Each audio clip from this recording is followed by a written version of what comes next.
Hey everybody, it is Wintermute. Normally I kind of think out my videos ahead of time, plan, make notes, do that sort of thing. Obviously, I'm changing up my format a little bit, and I'm kind of going to just wing it and go off the cuff here. And that has to do with the Russian invasion of the Ukraine and what that really means for all of us, and what's probably going to have to be done within our lifetime, within my lifetime. Now, I mean, we are on the brink of World War III. Make no doubt about it. I really do feel that. And I mean, let me clarify. I'm no hawk, not by a long shot. As a matter of fact, I'll be honest with you about something. And I know this is going to sound very weird coming from somebody who um, plays a lot of war games and has a particular interest in war history. But on an existential level, war scares me. It does. It really does. And I am so glad that in my lifetime I have not had to directly experience it, um, or through military service or a war here on home soil. But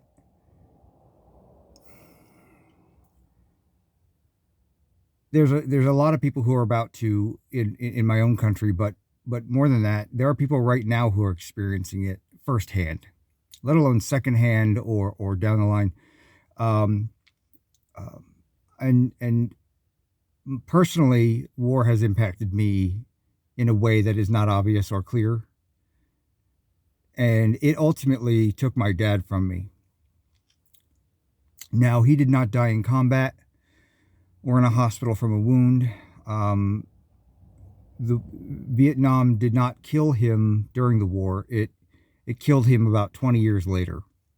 And that war is directly responsible for his death, without a doubt. And even the military has acknowledged that. Because of ongoing health, because of serious, very serious ongoing health issues that he suffered later in life. Some of which, and some of that is probably the reason why I'm having a lot of health issues right now, and my brothers too. Health issues kind of run amongst me and my brothers, and we're pretty sure we know why. And unfortunately, the war took him at a really shitty point in his life because I have my youngest brother was 2 when he passed. I was 10, so in some ways, I at least have some memories of him. But he never got to know him. So when I think about what's happening in the Ukraine right now, and people who are, because of the actions of Russia and Putin and their ridiculous reasons for invading their neighbors, ridiculous reasons.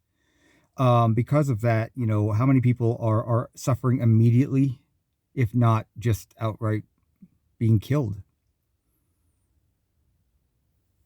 And then how many children are going to grow up not knowing their fathers or mothers? How many places at the dinner table will be empty for years and years because a family member was killed for an absolutely needless war? Absolutely needless.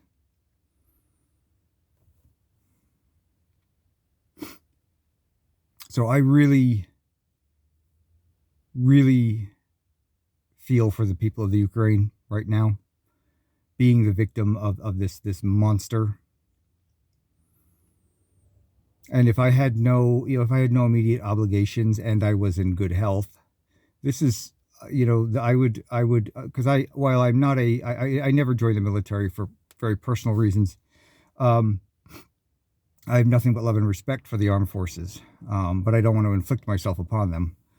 Um, but it's the sort of thing that makes you really, really ask yourself, would I be willing to go fight right now, side by side with the Ukrainians, to help stop this now? Hopefully stop this now so it doesn't spiral out of control into the Third World War. And if not now, when? Because I honestly don't feel I really feel Putin's just sort of getting started with things. I think this is going to be, this is going to be an ongoing thing if we don't stand up right now and do what needs to be done to stop this. And I don't say that lightly because like I said, war scares me.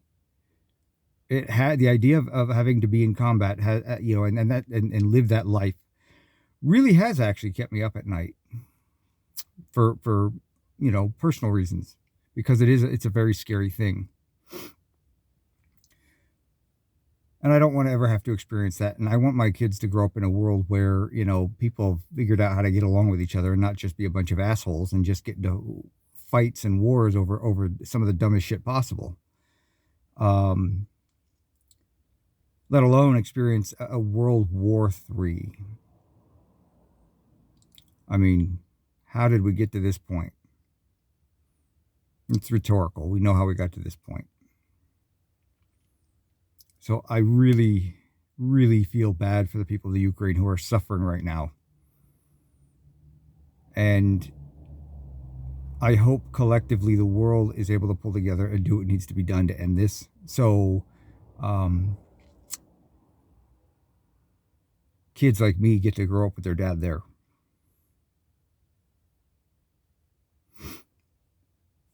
Because it's really upsetting to think about kids that were my age and dad's not going to come home because he was killed by some dictator who just decided he wanted your soil, he wanted your resources. Haven't we been through that enough? I mean, here we are again. We're dealing with this again. This is